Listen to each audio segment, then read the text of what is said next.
Star big man Anthony Davis is on the verge of getting back on the court, but the Dallas Mavericks would prefer he not. What is going on and what's going to happen in this strange situation? I'm Trevor Lane. This is the Basketball Bulletin.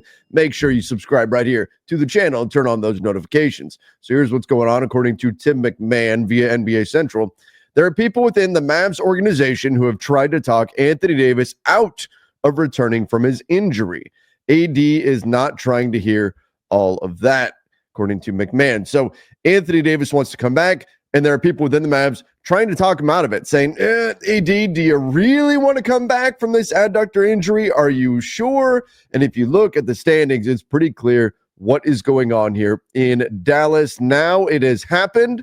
The Mavs have dropped to the 11th seed in the NBA's Western Conference. The Phoenix Suns look like they are actually going to fall backwards into the last playoff spot or play-in spot in the West. They'll be the 10 seed. The Mavs, after dropping their game last night against the Indiana Pacers, certainly a tough loss against the Pacers. You got to give credit to the Mavs. They played hard.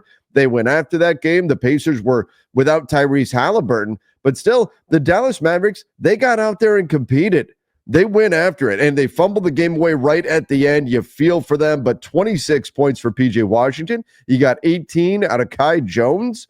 That's incredible. 18 points out of Kai Jones. Najee Marshall, 20 points and 9 boards. Spencer Dinwiddie gave you 17. Former Laker Max Christie, 17 and 8 rebounds. Jaden Hardy had 24. Welcome back, Jaden Hardy, by the way. But the Dallas Mavericks, you can see it, they only had 8 players available. They only played 8 players in this game last night. And so Anthony Davis may need to return just to give them another healthy body to put out there on the court. So that might be a necessity that the Mavs simply need AD to return just to be compliant with NBA rules. We talked about this the other day, that it's possible that the Mavericks could have to forfeit games if they can't hit that 8-player minimum. And right now they are right up against that. So maybe that's something that it helps drive them to get Anthony Davis back on the court. But otherwise, I get it. There's not a lot of incentive to have him come back. I mean, right now you look at Tankathon, and the Dallas Mavericks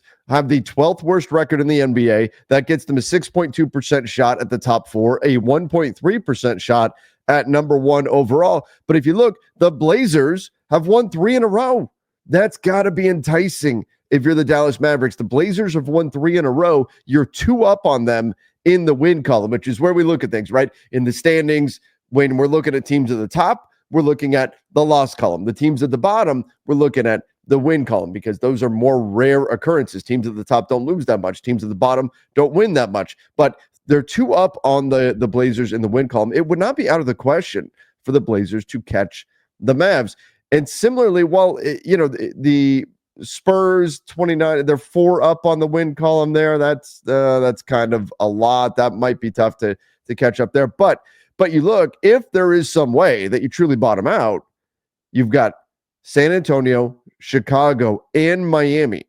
You're 4 up in the win column on all those teams. Now, I don't think there's enough games left to really catch those teams, to truly make a run at it. I mean, right now, the Mavs, they only have 12 games remaining on their schedule. They'd have to basically go 0 for 12 to have a shot at those other clubs to catch them. But the bottom line is there is still some downward mobility here in Dallas. So really knowing that they're not going to be in the play-in, most likely, even if they do get to the play-in, they're not going to last long, not with this team missing so many players. What's the best case if they get to the play-in? I guess maybe they somehow survive and they become the 8th seed and they get swept by the Thunder. That can't be that appealing for them as a team. Now, organizationally, yeah, that's the millions of dollars that you get from hosting 2 playoff games at least, I guess. So there's something there. There's financial incentive to go ahead and make that kind of a run. But right now, Dallas as a team, we know they're not going anywhere, and maybe the increased lottery odds are worth it to continue dropping games for as long as you possibly can. They're on a 4-game losing streak. They've only won 1 game in their last 10. So again, it's not out of the question for them to lose significant amounts. Maybe they only win 1 more game the entire season. Not out of the question for them to do something like that based on the very, very limited personnel they've got back. So again, back to Anthony Davis. Why try to talk Anthony Davis out of playing? Well, you don't want to do anything that might mess up his summer preparations, right? Anthony Davis has a whole process that he goes through to get ready for the next NBA season. And what you don't want if you're the Dallas Mavericks is you throw AD back out there on the floor at this point of the season. He, again, maybe he looks great again, plays for a game, and again gets hurt. Then what? Then you're looking at a few months down the road again. Maybe you're pushing back his summer workouts, particularly if it's a more significant injury than what we just saw. If it's something that requires surgery to address, next thing you know, you're disrupting Anthony Davis's preparations for next season. This season, it's been a disaster for the Dallas Mavericks. Nothing has gone right for the last couple of months now. In Dallas, the injuries have been nonstop. The self-inflicted wounds have been nonstop. We've talked all about those, from, of course, the trades being the big thing. Not just the Anthony Davis-Luka trade, but also the Quentin Grimes trade has not worked out for them. But you look at the way the organization has responded. You look at the way they've treated fans, raising ticket prices. It's been a disaster, a mess. You've got the owner, you've got the GM, Patrick Dumont, Nico Harrison, saying two different things in terms of why, two opposite things in terms of why they made the trade for Luka. One side, Nico Harrison saying it's a win now move, and we're not looking at the long haul. This is to win right now. And then Patrick Dumont saying this is a long-term move for the future. Everything is a mess right now in Dallas, but you could actually make it worse, not just in terms of your shot at getting a top pick in the draft, but you could make it worse if Anthony Davis picks up any kind of significant injury playing in the remaining 12 games, and then he winds up pushing back all of his summer workouts. Remember, you were already going to be down Kyrie to start the season. You will already be without Kyrie Irving. That is not the situation that the Mavs wanted to be in. They expected to be a team that could contend for a championship. And you know what? I think when this team is fully healthy, they can be dangerous. With that front line is legitimate. They're not wrong about that. It was still not the right trade. I mean, just about everybody would agree it was not the right trade for them to make, but they would have a formidable front line with Anthony Davis, Daniel Gafford, Derek Lively, but they have to have those guys healthy. And now that they're already going to be down Kyrie Irving to start the season, they need to focus on preserving, put him in bubble wrap, Anthony Davis, because otherwise, not only will this season be a lost season for the Dallas Mavericks, but if something happens to AD in the final 12 games of the season, something that requires surgery, something that bleeds into his summertime, that could put you off to a rough start at the beginning of next season. And then you're looking at maybe 2 lost seasons, because again, you're already starting next season without Kyrie Irving. So again, there's a lot of incentive here for the Dallas Mavericks to tell Anthony Davis, nah, stay home.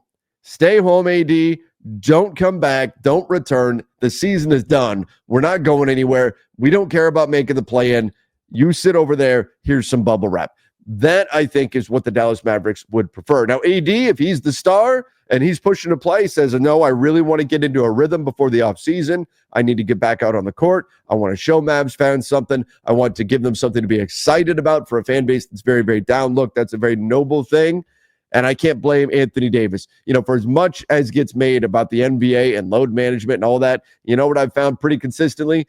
Basketball players want to play basketball. A lot of people blame the players. Most of the time, it's the players that want to play. It's the teams that are preventing them from doing so. So AD, he wants to play. The Dallas Mavericks say no way.